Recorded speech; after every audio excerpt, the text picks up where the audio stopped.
ইসলাম বলেছেন একজন মুমিনের পায়ে যদি একটা কাঁটা বিধে, চলতে চলতে একটা কাঁটা বিধে, এর বিনিময়ে আল্লাহ পাক তার গুনাহগুলো মাফ করে দিবেন।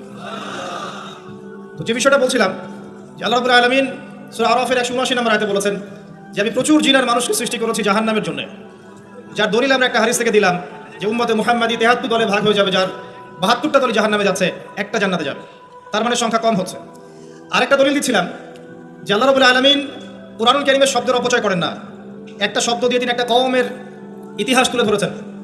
যেমন যুলকারনাইন যাচ্ছিলেন পূর্ব দিকে, যেতে যেতে একটা কওমকে দেখলেন যে কওমের সূর্যের আলো থেকে বাঁচার মতো প্রযুক্তি জানা ছিল না, এতই মানবেতর জীবনযাপন করতো। আল্লাহ পাক এই কওম সম্পর্কে বললেন কাযালিক, এরা এমনই ছিল। একটা শব্দ দিয়ে কওমের পুরো হিস্ট্রি বলা শেষ। এই কাযালিকা শব্দ দিয়ে আপনি তাফসীর দেখতে পারেন এই কওম সম্পর্কে কত কি বলা হয়েছে। সেই আল্লাহ রাব্বুল আলামিন সূরাতুর রহমানের মধ্যে একই আয়াত 31 বার রিপিট করলেন বা 32 বার রিপিট করলেন। ফাবিআইয়ি আলাই রাব্বিকুমা তুকাযিবান, মানে কি, কারণটা কি? কারণ এই সূরার মধ্যে এমন কিছু আছে যেটা আল্লাহ পাক চাচ্ছেন আমরা বেশি বেশি করে বুঝি। তোমরা আল্লাহর কোন কোন নিয়ামতকে অস্বীকার করবে? আল্লাহ রাব্বুল আলামিন আমাদেরকে কৃতজ্ঞ হতে বলছেন এই সূরার মধ্যে। আমরা যদি আল্লাহর নিয়ামত চতুর্দিকে দেখি তাহলে গুণে শেষ করতে পারবো না। আল্লাহ পাক বারবার স্মরণ করাচ্ছেন তোমরা আল্লাহর কোন কোন নিয়ামতকে অস্বীকার করবে।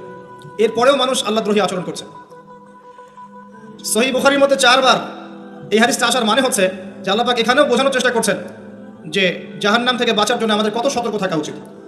হাদিসটা হচ্ছে এই, কিয়ামতের মাঠে আল্লাহ রাব্বুল আলামিন আদম আলাইহিস সালামকে ডাকবেন। আদম আলাইহিস সালামের নাম তো শুনেছেন, তিনি কে? আদি পিতা। তাকে কি কারণে সম্মানিত করা হয়েছিল বলেন? তাকে কি কারণে সম্মান দেওয়া হয়েছিল? জ্ঞানের কারণে। তাকে ফেরেশতারা সিজদা করলেন কি কারণে?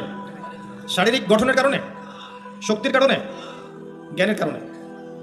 এই জ্ঞান এখন আমাদের মধ্যে চরম অভাব। এই জ্ঞানের চর্চার চরম অভাব আছে আমাদের মধ্যে এখন।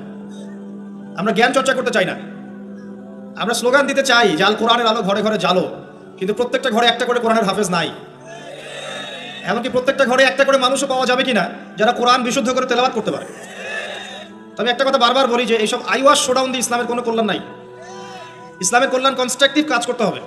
প্রথমে জ্ঞান চর্চা করতে হবে, ক্লাসিক্যাল সাবজেক্টগুলো পড়তে হবে। ফর এক্সাম্পল কোরআন, অ্যারাবিক সাহিত্য, ফর এক্সাম্পল হাদিস, রাসূলের জীবনী সাল্লাল্লাহু আলাইহি ওয়াসাল্লাম, ফর এক্সাম্পল সিরাত, ইসলামের হিস্ট্রি, ইসলামিক ইকোনমিক্স, জিওপলিটিক্স, এবং আপনি যেখানে পড়ছেন সায়েন্স আর্টস কমার্স, এগুলো পড়বেন।